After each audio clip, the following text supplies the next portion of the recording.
So yun mga kabisdak. Yari na si Atong Ang.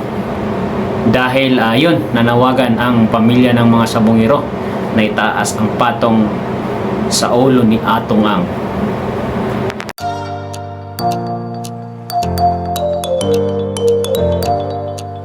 So yun na nga mga kabisdak, no? Ang ating pag-usapan ngayon is tungkol kay Atong Ang. So grabe to. Yun na nga, ang nangyari dito is medyo napakabagal ang usad ng kaso na to. Bakit? Ang tanong ng mga netizen or tanong ng mga pamilya ng mga nawawalang sabongero, bakit hanggang ngayon hindi pa rin nahuhuli?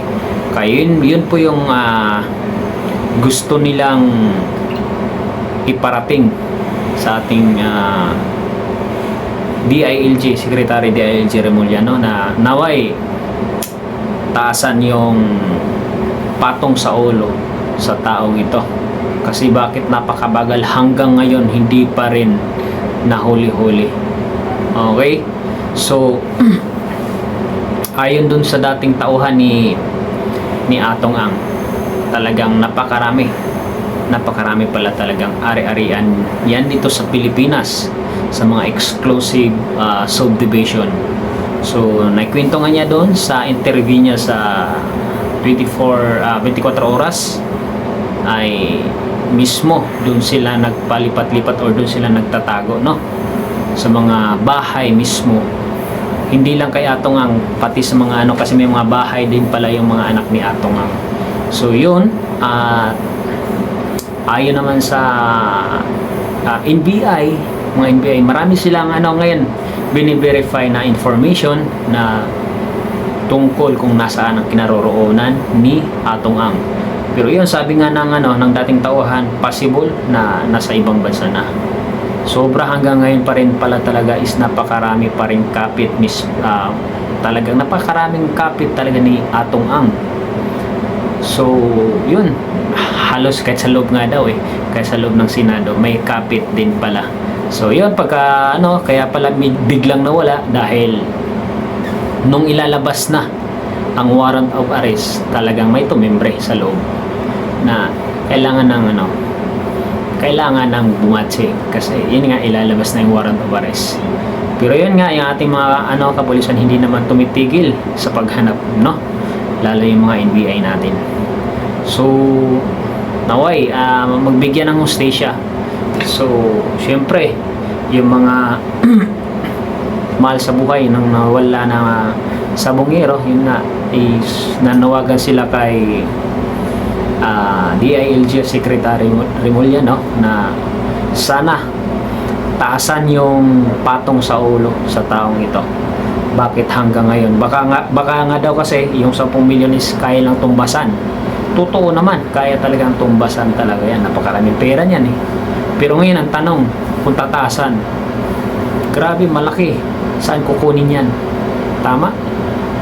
So saan kukunin kung halimbawa gagawin 20 million, napakalaking pera na yun, tama? So ang lang natin ngayon is sana mahuli na. At ayon naman sa mga kabisdak, no, ayon sa mga, syempre umaattend sila ng hearing, syempre natatakot din sila sa kanilang seguridad, lalo na nasa probinsya.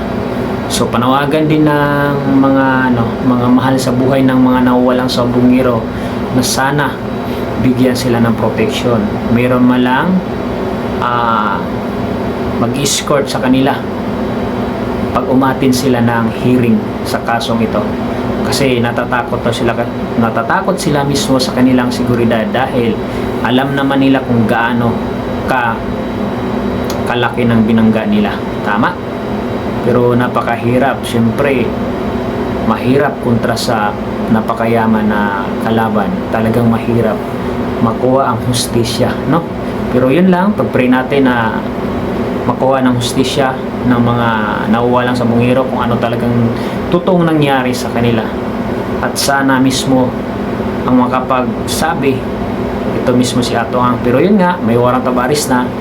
Once na pag mahuli yan, automatic is huhulihin at makukulong na yan. Tama?